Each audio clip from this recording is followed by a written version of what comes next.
the greatest risk. The administration is the greatest risk. But I'm gonna ask this question. Chris, you're first, Kimberly, you're next, and then Robin. All right, national security. What do you see as one of the greatest national security threats facing the USA today? And how would you address it? And I'll repeat that.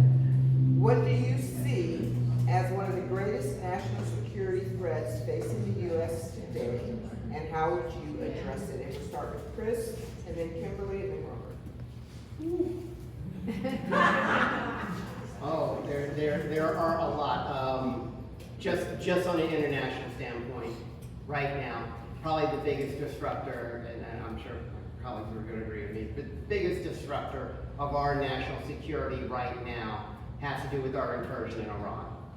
That we're not only putting ourselves at risk and our overall prosperity at risk, but the prosperity of our allies in the region, our resources here in the United States, and our standing globally in the world.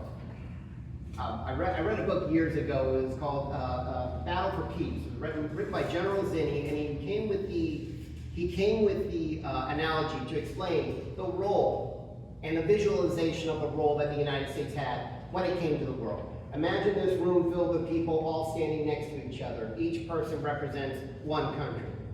Then you get to the United States. By no choice of its own, the United States is a 500, 600 pound gorilla. Meaning, in a tight space with not a lot of room, scratching an elbow, shifting in the chair, it's going to bump people left and right. And I think that's where also our standing in the world is getting exacerbated by these cosplayers that we have in DC who don't know anything. They are beyond incompetent. They give incompetent people a bad name. That's how bad they pulled all this off. When you don't have an appreciation of that, and you go off on these tangents just because it makes you feel good, you are now what we call, when we took an oath, a threat, foreign and domestic. Yes. You fall under that, and you need to go. Yes. And that's it. That's right.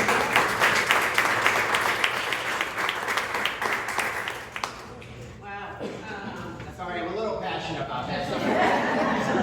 Hey, you know what? That's what you gotta be when you're doing this. I actually had, not only being an economist, but also had the pleasure of working and trading on Wall Street, understanding our financial situation, to be able to recognize the impact of the resources that this nation creates and the opportunity that it creates. I also served on the International Coalition for global trade and climate change, where we're working with partners from all over the country, all over the world, for looking for ways that we can work together to be able to create an opportunity, economy, as well as protect our environment for our future generations. Those opportunities taught me a great deal. We had countries that were willing to come, met with them from all over the world.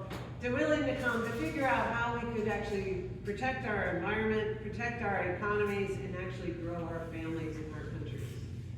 And yet, our current administration is interested in raising tariffs to piss everybody off, as well as ruining the relationships that we put into place since World War II. Yes. Yes. Because we think we're such a big dog that we don't need to worry about that. Well, that's not how you build nations. And so clearly, those that have decided that we don't need the rest of the world have put our national security at risk. The International Coalition is in Dill Air Force Base. And that's where decisions are made on national security when it comes to the Middle East that we just fired up by not declaring a war, but killing people on a regular basis. And what I've done is try to reach out to those that are negotiating and helping them understand, until we prioritize human lives over land, which when you have the major, land-bearing guy that's at the head of the top of the hill, who knows nothing other than land deals, we're not going to win. We have got to take the keys away. And that's one of the things I plan on doing as soon as I get to Washington.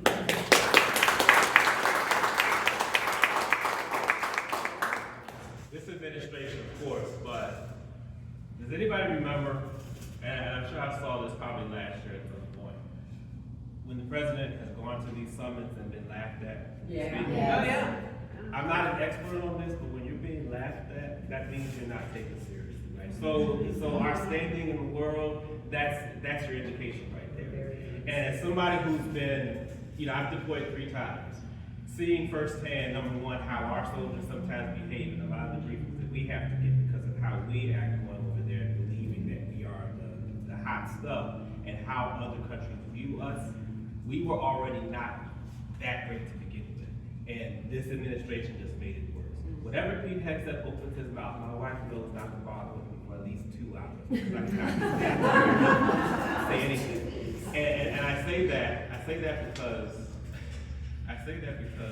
I've been around leadership like that, just garbage. And and now we have, I'm just as passionate as these two up here, but now we have my brothers and sisters, our brothers and sisters, family members who have to pay for this horrible leadership. And what I would like to do is support impeachment, conviction, and removal of everybody. Yes.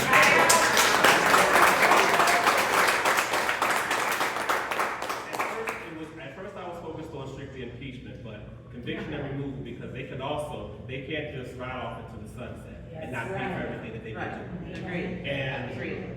the question of, and hopefully I'll get this before my time, but we impeached twice, so why try it again? Well, a whole lot has happened since the first 2 times, right? Since the last administration. So that's our reason we continue doing this. So that's it.